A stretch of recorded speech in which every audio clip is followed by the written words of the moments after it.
bem-vindo ao canal Escatológico. Bom, eu no grupo aqui, um irmão Lizardi, né? Deus abençoe aí, irmão. Ele colocou lá, me parabenizando, hoje é meu aniversário, e me deu os parabéns pelos 59 anos. E ele falou uma coisa engraçada aqui, vamos ver. Vamos ver o que o homem falou. Ele disse aqui, ó: parabéns pelos 59 anos, muita saúde, paz e longos anos de vida para contemplar. Aqui tinha que ter um hino. Contemplar o período da grande tribulação. Aí eu falei: seria arrebatado e verei o sofrimento dos pós-tribulacionistas de camarote lá do céu, tomando vinho novo nas bodas do Cordeiro. Aí ele falou assim: vai crendo, né? Mas acontece o seguinte, a Bíblia, né? Primeira coisa, tem gente aí falando que heresia, que a pessoa crê no pré-tribulacionismo, é heresia.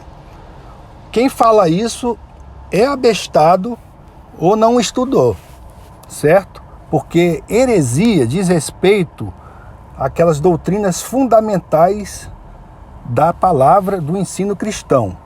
Doutrina fundamental: Jesus Cristo é Deus. Então quem nega a divindade de Cristo é herege. Herege. Né? Herege, não pode ser salvo.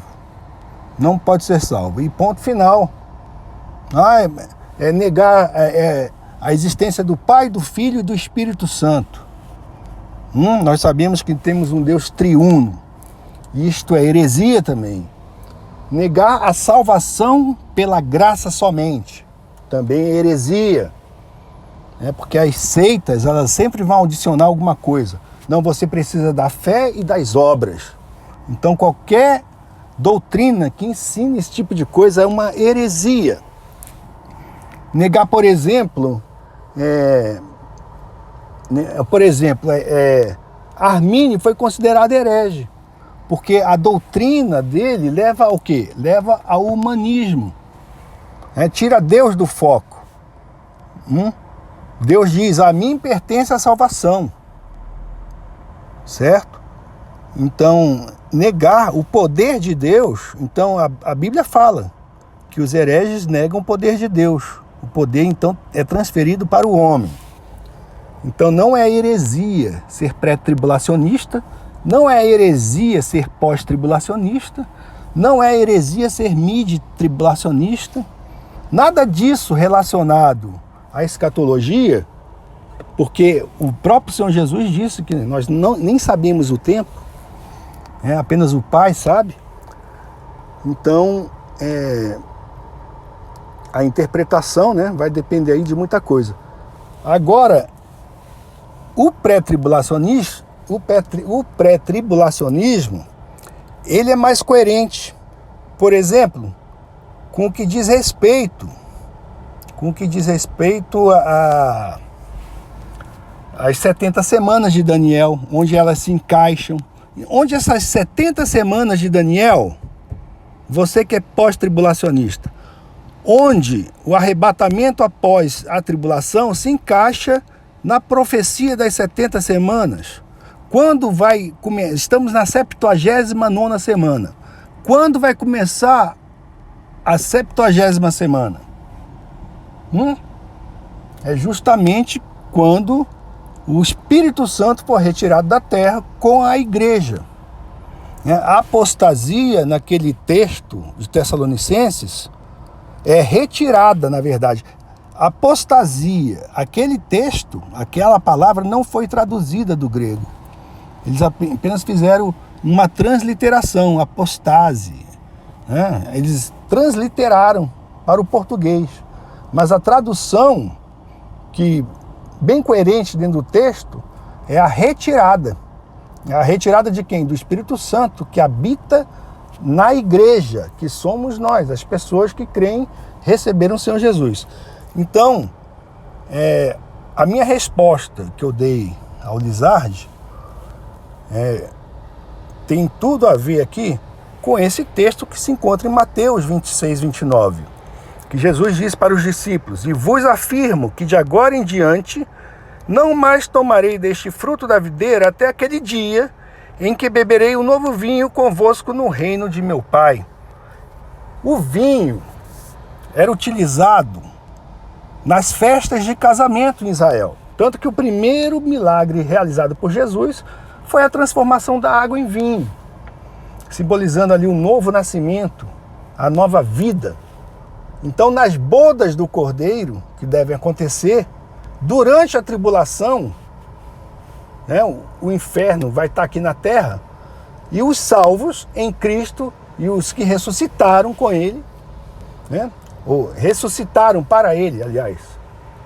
Os que ressuscitaram, porque os mortos em Cristo serão ressuscitados e nós seremos transformados e levados ao céu, em corpo de glória. E ali estará ocorrendo as bodas do Cordeiro, enquanto ocorre a grande tribulação aqui na terra. Então está aqui, né? O vinho é o quê? É alegria. A igreja não precisa passar pela grande tribulação. Isso é uma ideia romanista, tá? Que nós precisamos sofrer para sermos salvos. Não, meu irmão, você tem que provar que você é crente. Não, eu não tenho que provar que eu sou crente coisa nenhuma. O Espírito Santo diz para mim no meu coração que eu tenho fé em Cristo. Romanos não fala isso? Que o Espírito de Deus, ele confirma, né, a nossa eleição. A única coisa que o crente faz é o seguinte: nós fazemos boas obras que não devem ser vistas pelos homens, né? Não devemos fazer boas obras para colocar aí na internet, né? A gente dá o exemplo em silêncio. Não estou criticando quem faz e coloca, tá? Estou dizendo que Jesus falou para não colocar, e que aquele que coloca já recebeu o seu louvor. E entendo aqueles que querem incentivar, né, que as pessoas ajudem as outras, certo? Mas aí seria interessante fazer, certo? E sem mostrar o rosto. É uma sugestão: faça boa obra, coloque aí na internet, mas não fale quem fez. Né? Essa aí, então. E outra coisa, então o crente, ele vai fazer as boas obras, e se ele estiver, né, buscando aí o Senhor, ele vai ter sempre a alegria da salvação. O crente, quando peca, ele perde essa alegria. A alegria da salvação. Então, o próprio rei Davi, ele orou, né? No Salmo 51, restaura-me a alegria da tua salvação. Ele cometeu um grave pecado, e ali ele confessa o pecado, mas ele não diz, restaura a minha salvação. Ele diz, restaura a alegria da minha salvação. Porque ele era o eleito de Deus. E o eleito, ele peca. Mas ele não peca para a perdição. Nenhum pecado pode tirar a salvação do crente. O único pecado sem perdão é o pecado contra o Espírito Santo. Agora o seguinte, então o vinho é símbolo da alegria. Tá? Então eu quero saber, quando ocorrem as bodas do Cordeiro, certo? Na ideia aí pós-tribulacionista, que não é uma heresia, assim como o pré-tribulacionismo não é uma heresia. Mas o pré-tribulacionismo é muito mais coerente com os eventos que temos e que estão ocorrendo. O pós-tribulacionista, ele tem que fazer ginástica, eu coloco entre aspas, teológica, né? Ele tem que fazer ginásticas hermenêuticas para poder encaixar a igreja durante o período da tribulação. Primeiro, ele não faz distinção entre Israel e a igreja. Então esses caras dizem aí, não, porque o povo de Israel que está lá é tudo um bando de ímpio, né? Aí tem uns que citam lá aquele livro lá, um livro bastardo, né? Os Protocolos dos Sábios de Sião, que é uma fraude, e cita aquilo ali, e diz que o povo de Israel lá é todo corrompido, como se o povo brasileiro não fosse corrompido, como se o povo americano não fosse corrompido, o povo francês, o povo inglês, o mundo todo está corrompido no pecado. Ora bolas. Mas a profecia se cumpriu, não importa como a profecia foi cumprida. Que Deus trouxe o povo judeu de volta à sua terra. Não importa. Tem até aquele negócio, uma piada, né? Que Deus usa até o demônio. Deus usa o diabo para cumprir os seus propósitos. Deus usa tudo o que Ele quiser. O bem, o mal, o sujo, o limpo. Deus está no controle. Entenderam? Então, este texto aqui, certo? Sobre o vinho, mostra aí Jesus nas bodas do Cordeiro e diz, né? Mas digo-vos que desde agora não mais beberei deste fruto da videira até aquele dia em que convosco beba novo no reino do meu Pai. Então, para o pós-tribulacionista, entretanto, ocorre assim: a igreja, essa igreja cheia de pecadores, igreja nojenta, igreja cheia de ímpio, Jesus falou que veio para os pecadores, né? Então essa igreja, ela tem que ser maltratada. É a noiva de Cristo, né? Então Cristo vai permitir que a noiva dele seja maltratada, pisoteada, esculachada, para depois recebê-la lá toda arrebentada no céu, certo? Então a igreja passa por essa tribulação, aí vem, Cristo aparece, volta, e ele ressuscita os mortos, e todo mundo que está aqui, que recebeu a Jesus, é transformado, né? E aí destrói os ímpios. É assim. E onde é que vai ficar as bodas do Cordeiro? Porque ele vai e depois ele volta com os santos. É o tal do vapt-vupt. Não faz sentido. Não faz sentido. Eu vou resgatar a igreja aqui, arrebata e depois volta. Não faz sentido. E outra coisa, a Bíblia fala claramente, a não ser que você entenda isso alegoricamente, mas a Bíblia diz que haverá pessoas, vai existir pessoas aqui na terra de carne e osso, e pessoas que foram arrebatadas, convivendo juntamente, né, com Cristo, né, aqui na terra, no reino milenar. Então, os pós-tribulacionistas, certo? Outra coisa, os pós-tribulacionistas estão confusos. E eles insistem hoje em ficar xingando os pré-tribulacionistas e classificando-os de herege. Primeiro, vai estudar o que é heresia, tá? Tem aí na Wikipedia, tem o que é heresia. Eu acho que eu vou até lá, vamos lá, vamos pesquisar. Heresia. Vamos pesquisar aqui, heresia. Heresia. Heresia.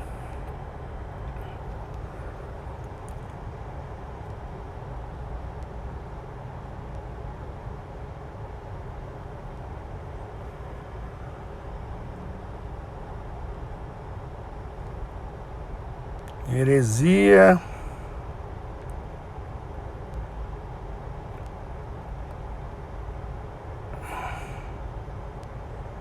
Eu vi um significado muito bom.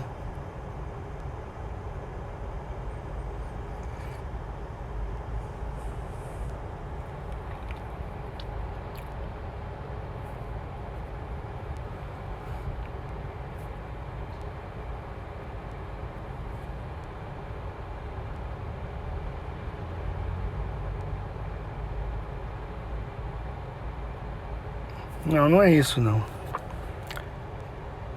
Heresia aqui, a melhor definição que eu vi aqui.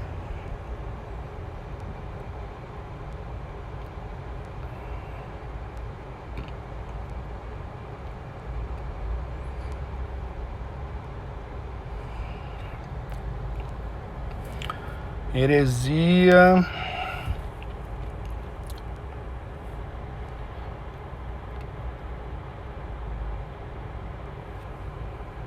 Não, não é isso aí não. Ele fala heresia de doutrinas fundamentais. A heresia...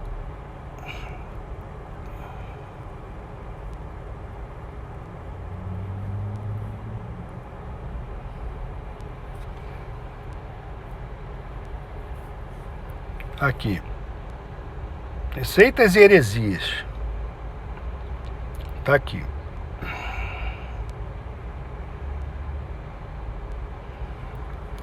Vamos ler aqui. Como identificar uma seita? Este grupo ou comunidade considera que somente eles possuem a salvação e que todos os outros grupos cristãos estão irremediavelmente perdidos por não estarem dentro da verdade. Tá? Se alguma doutrina fala isso, é uma heresia. Os romanistas falam isso. Só há salvação dentro da Igreja Católica. Herege. Este grupo apresenta concepções equivocadas ou pouco ortodoxas a respeito da Santíssima Trindade, da natureza de Cristo, do Espírito Santo. Se ocorre isso, é uma heresia. Este grupo reduz o valor da Bíblia como revelação de Deus e como autoridade no que diz respeito à fé e prática, colocando em condição de igualdade ou até inferior aos escritos próprios do grupo, livro de Mórmon, publicações da Torre de Vigia, escritos de Ellen G. White, etc. Heresia. Este grupo diminui o papel único do Senhor Jesus na salvação dos pecados, colocando outros elementos colaterais, exigência de batismo, somente usar um determinado nome para Deus, guarda do sábado, pertencer àquele grupo específico, etc., como fundamentais na obtenção da salvação pessoal. Heresia. Desculpa aí, pessoal. Estou aqui dentro do carro, aí tá calor. Este grupo ignora deliberadamente todas as contribuições históricas relativas à fé cristã, como se tudo o que tivesse sido dito e escrito antes do surgimento do seu grupo fosse inválido e falso. Heresia. Este grupo surgiu recentemente entre os séculos 19 e 20 e declara que a partir de agora a verdade e a pureza da doutrina foi restaurada no mundo e tudo o que houve entre a igreja primitiva do primeiro século e eles foi apostasia. Heresia. Este grupo acha que eles são os legítimos herdeiros do cristianismo primitivo, tentando traçar ao longo da história cristã traços da presença deles em todas as épocas. Heresia. Os fundadores deste grupo tiveram a história controvertida e dúbia, fazendo previsões que não se cumpriram, marcaram datas sobre a volta de Cristo, por exemplo, ou apelando para testemunhos e experiências religiosas que só eles vivenciaram. Heresia. Os fundadores deste grupo tiveram que várias vezes reformular suas previsões e suas doutrinas para contornar seus fracassos notórios e não perder os fiéis. Heresia. As publicações deste grupo gastam um tempo enorme para elaborar a imagem heróica e impecável de seus fundadores, como se eles fossem seres imaculados. Heresia. Os seguidores deste grupo são fortemente aconselhados a somente lerem a literatura produzida pelos líderes e profetas deste grupo, não lhes sendo permitido ler qualquer outro tipo de literatura de qualquer outra religião. Heresia. Este grupo possui nomenclatura própria para seus rituais, reuniões e cargos eclesiásticos, exatamente para diferenciá-los de todas as outras igrejas e assim chegar à conclusão que somente eles estão certos. Heresia. Os membros deste grupo possuem estereótipos e características que os identificam como membros deste grupo. Existem gestos, palavras, costumes que são típicos daquele grupo e são usados para diferenciá-los dos demais seres humanos, inclusive dos demais cristãos. Heresia. Os membros deste grupo são fortemente aconselhados e treinados a fazer um programa de proselitismo religioso com forte ênfase na tarefa de aliciar membros de outras igrejas cristãs. Heresia. Então eu vejo, por exemplo, o povo que prega esse negócio do nome de Deus, que o nome de Deus é diferente, eu não posso falar Deus, não posso falar Jesus Cristo. Eu não vejo esse pessoal fazendo folheto e indo evangelizar nas ruas, né? Não, eles só querem pescar em aquário alheio. Eles só querem ir na cabeça do cristão convertido novo, né? Que criam na Bíblia agora. Eles não fazem folhetos para ir evangelizar.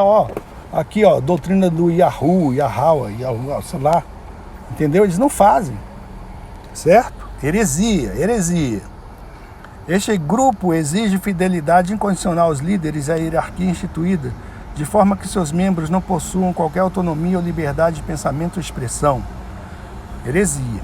Este grupo pune severamente qualquer membro que se desvia do ensinamento ou da disciplina estipulados pelos líderes, a ponto de tratar um dissidente com total desprezo e rejeição. Heresia.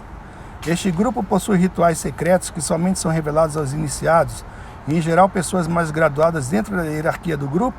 Heresia. Se você respondeu sim à maioria destas perguntas, certamente você está diante de uma seita cristã, entre aspas, tá? Tá aí, cristã. A diferença entre seita e heresia. Uma heresia é um desvio doutrinário, isto é, um ensinamento que contradiz alguma doutrina básica do cristianismo. Então, opiniões a respeito da escatologia, de como vai ocorrer o fim do mundo, não é heresia, ok? Não é heresia. Se alguém está falando isso e se dizendo teólogo, meu amigo, volta para a faculdade, volta a estudar a Bíblia, entendeu? Lê um pouco de lógica, entendeu? Para saber o que você está falando.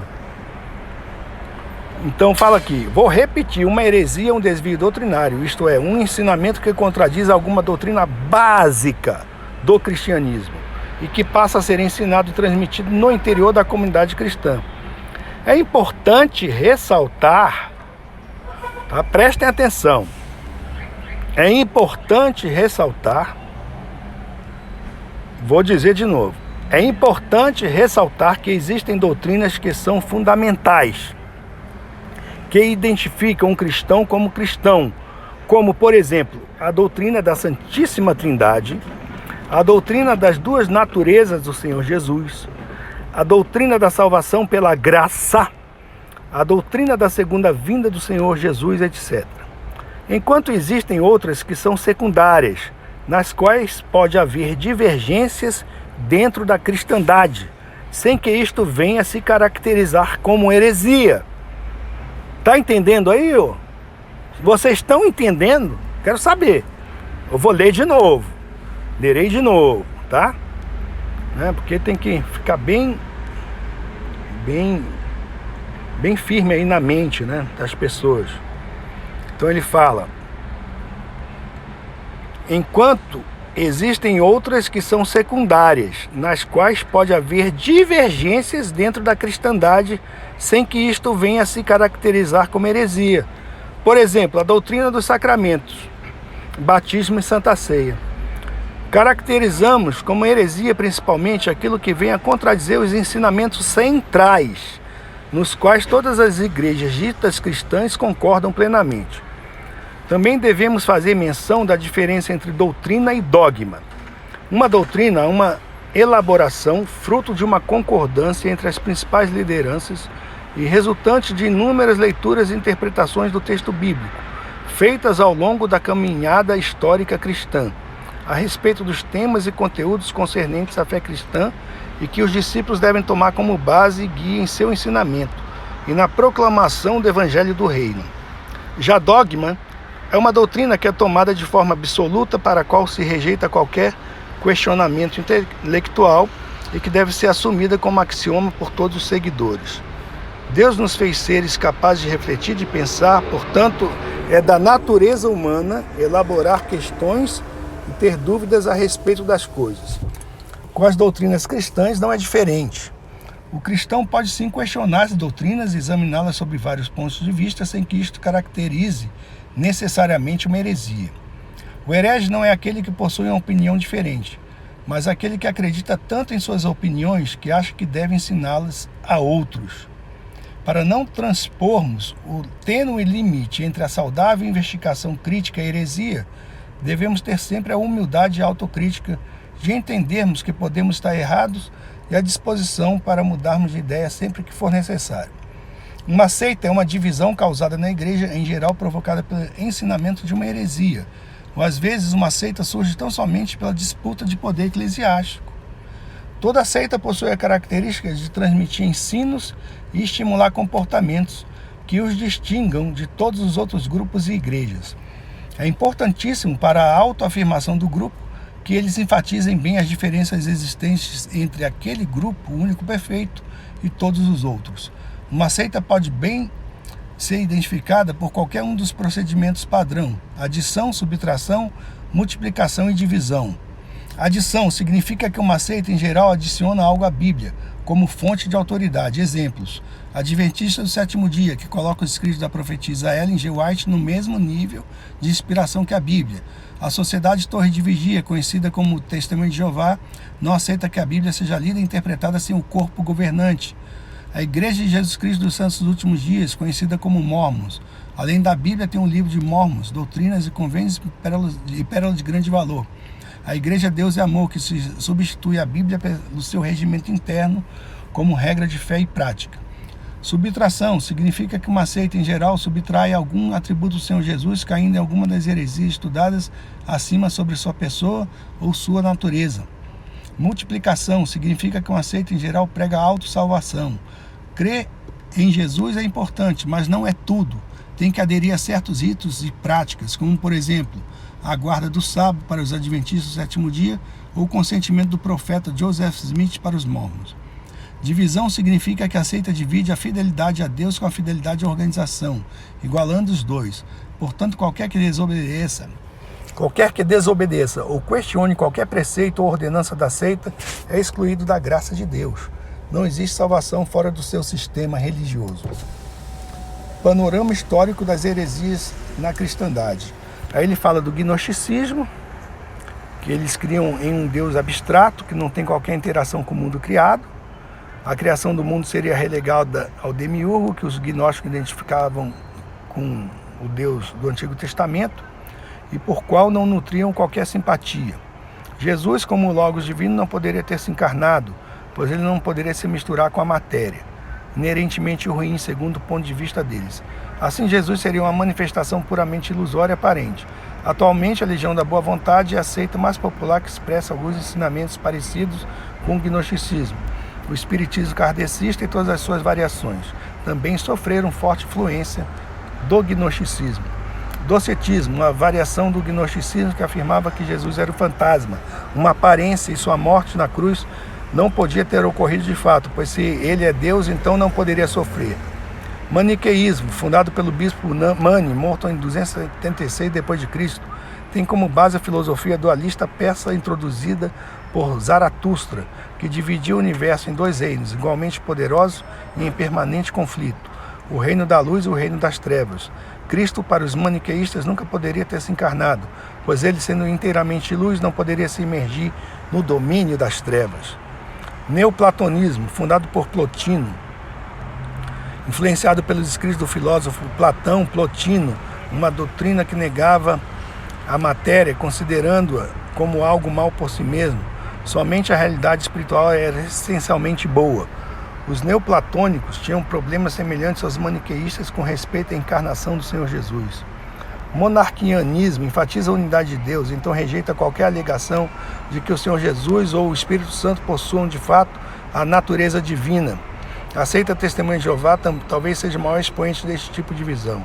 De fato, esta seita apresenta o ensinamento mais próximo do arianismo, que vamos explicar logo abaixo. Patripassionismo identifica Jesus como Pai, como a mesma pessoa. Portanto, foi Deus Pai que morreu na cruz. A Igreja e Conjunto Voz da Verdade é hoje em dia o veiculador deste tipo de ensinamento. Sabelianismo ou modalismo é a crença que Deus Pai, Jesus e Espírito Santo sejam a mesma pessoa, apenas diferentes manifestações temporais de Deus.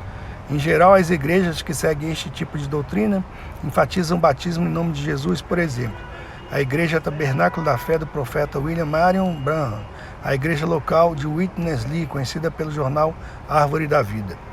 Ebionismo, doutrina que enfatiza a natureza humana do Senhor Jesus, negando-lhe qualquer divindade ou mesmo pré-existência.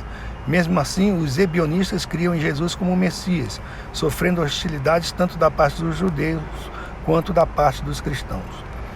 Arianismo, fundado por Ário, presbítero em Alexandria. Esta doutrina prega que Cristo Filho é a primeira e mais importante criação de Deus, portanto não sendo igual a Deus. Este é um dos ensinamentos centrais da seita Testemunhas de Jeová. Apolinarismo, defendida pelo bispo Apolinário de Laodiceia, era uma doutrina que enfatizava a natureza divina do Senhor Jesus. Basicamente dizia que a divindade de Jesus correspondia à sua alma. Portanto, Jesus não teve uma alma humana, sendo assim, Jesus não poderia ser verdadeiramente homem. Nestorianismo, fundado pelo bispo de Constantinopla, Nestório. Esta doutrina afirmava que as duas naturezas de Cristo não se misturavam. A divindade de Cristo era análoga à habitação do Espírito Santo no crente. Monofisismo. Esta doutrina enfatizava a existência de uma única natureza do Senhor Jesus, divina humana amalgamada ou misturada. Esta doutrina ainda é praticada pela igreja cristã na Síria.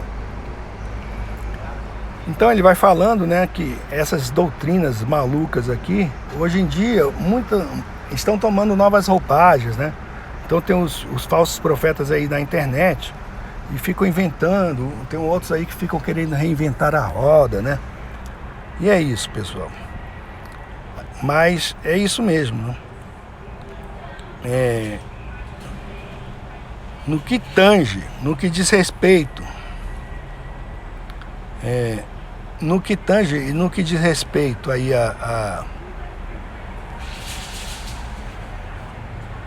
as interpretações da escatologia, isso de modo nenhum pode ser considerado heresia, tá bom?